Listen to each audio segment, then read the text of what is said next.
আশা করি সবাই ভালো আছে তোমরা। গতকালকে আমি কিন্তু দশমিক থেকে বাইনারি সংখ্যাটা কিন্তু আমি আলোচনা করেছি। আজ কিন্তু তোমাদেরকে আমি দশমিক থেকে কিভাবে অক্টাল এবং হেক্সাডেসিমাল সংখ্যাতে রূপান্তর করা যায় সে সম্পর্কে ধারণা দেবো। ঠিক আছে শিক্ষার্থীবৃন্দ, এখন আমরা উদাহরণ হিসেবে আমরা অন্য একটি দশমিক সংখ্যাকে আমরা বাইনারি, অক্টাল এবং হেক্সাডেসিমালে কনভার্ট করব। ঠিক আছে, আমরা অবশ্যই শিখেছি আমরা মূল নিয়ম। এখন আমরা ওটা চেঞ্জ করে 27কে চেঞ্জ করে আমরা কি করতে হবে, যে অন্য একটা দশমিকের নাম্বার বসাবো। যেমন হচ্ছে 25, দশমিকে হচ্ছে 25, এটা দশমিকে আছে, এটাকে কনভার্ট করতে হবে অর্থাৎ বাইনারি, অক্টাল এবং হেক্সাডেসিমাল।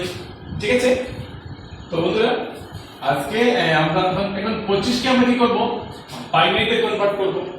তাহলে আমরা অবশ্যই জানি অর্থাৎ 25কে অর্থাৎ বাইনারি বেস হচ্ছে 2, আমরা 2 দ্বারা কি করব, ভাগ করব।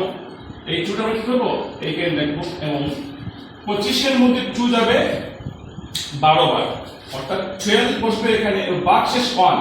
যেমন হচ্ছে এভাবে 25 ভাগ হচ্ছে 2, অর্থাৎ 2 এর মধ্যে 25 এর মধ্যে 2 হচ্ছে 12 বার যায়, অর্থাৎ 12 দুগুণা 24, ভাগ শেষ কিন্তু 1। এই 12 কিন্তু এখানে বসছে, ভাগ শেষটা হচ্ছে এখানে হচ্ছে। ঠিক আছে বন্ধুরা, আবার হচ্ছে আবার এই বেস দ্বারা আবার 12 কে ভাগ দেব। হ্যাঁ, যেমন ধরো এই 12 এর মধ্যে 2 6 বার যায়, ভাগ শেষ নেই 0, আবার 2 তে কি করব, এই 6 কে ভাগ দেব, অর্থাৎ 3 দুগুণে 6, 3 বার যাবে, ভাগ শেষ কিন্তু আবার 0 হবে। আবার এই বেস 2 দ্বারা 3 কে ভাগ করব, 1 বার, ভাগ শেষ থাকবে 1।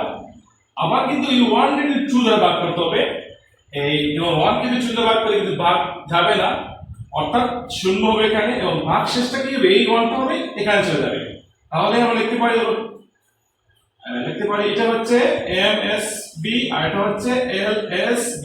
তাহলে 11001, তাহলে পেয়ে গেছি আমরা 25 এর দশমিক থেকে বাইনারি নাম্বারটা পেয়ে গেছি আমরা 11001, লিখতে পারি 11001।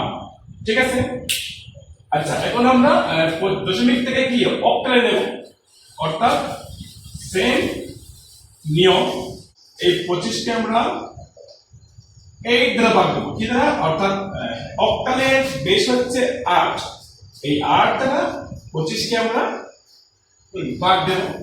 ঠিক আছে, এবং এই 8 দ্বারা আমরা 25 কে ভাগ দেব, এবং 25 এর মধ্যে 8, যেমন ধরো 25 ভাগ হচ্ছে 8, অর্থাৎ 14। 25 এর মধ্যে 8 যাবে 3 বার, 3 এটা 24, 3 এটা 24, 3 ভাগ শেষ থাকবে 1।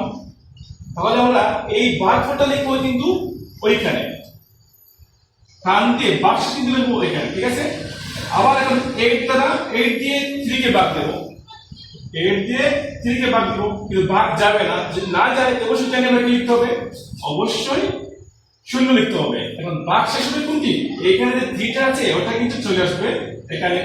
ঠিক আছে বন্ধুরা, আসলে কিন্তু খুব মজা লাগে। ঠিক আছে, আরে যদি যখন তুমি পারবে দেখবে অনেক তুলে ভালো লাগছে। ঠিক আছে, তাহলে লিখতে পারি এটা হচ্ছে MSB আর এটা হচ্ছে LSB, মানে 31, অর্থাৎ দশমিকে যদি 25 হয় তাহলে অক্টাল হবে 31, মানে 31। হ্যাঁ বন্ধুরা, খুব সহজে তোমরা শিখে যাবে, বারবার একটু ট্রাই করবে। এখানে 25 এর মধ্যে তোমরা 31 লিখতে পারো, 21 লিখতে পারো, 41 লিখতে পারো, সেম কিন্তু নিয়ম। তাহলে আমরা এখন আমরা কি করব, তার দশমিক থেকে আমরা হেক্সাডেসিমালে কনভার্ট করব। ঠিক আছে, হ্যাঁ তোমরা সবাই পারবে কিন্তু পারা যায়। তারপর আমরা হচ্ছে 25 হচ্ছে আমাদের দশমিকে। আচ্ছা এখন কি করতে হবে তোমরাই বলো, অবশ্যই কি দিয়ে ভাগ করতে হবে, হেক্সাডেসিমালে বেসটা কত, 16। এই 16 টা কি করতে হবে, 25 কে কি করতে হবে, ভাগ করতে হবে। তাহলে 16 লিখলাম। এখন 16 দ্বারা 25 কে ভাগ করো, অর্থাৎ 25 এর মধ্যে 16 কয়বার যাবে? একবার। ঠিক আছে, অর্থাৎ 16 একে 16, ভাগশেষ পাবো কত? 9। ঠিক আছে, তাহলে আমরা এই ভাগফল বসবে কোথায়? ঠিক 25 এর নিচে। হ্যাঁ অবশ্যই 25 এর নিচে। এবং ভাগশেষ কোথায় হবে? ভাগশেষ বসবে এখানে 9। ঠিক আছে, আবার হচ্ছে এই বেস হচ্ছে 16 দ্বারা 1 কে ভাগ করতে হবে। হ্যাঁ দেখো বন্ধুরা, আমরা যদি 16 দিয়ে 1 কে ভাগ দেই, ভাগ যাবে? ওকে যাবে না, কারণ হচ্ছে 1 ছোট 16 বড়। তাহলে ভাগ যদি না যায় তাহলে কি করতে পারি আমরা? শূন্য বসাবো।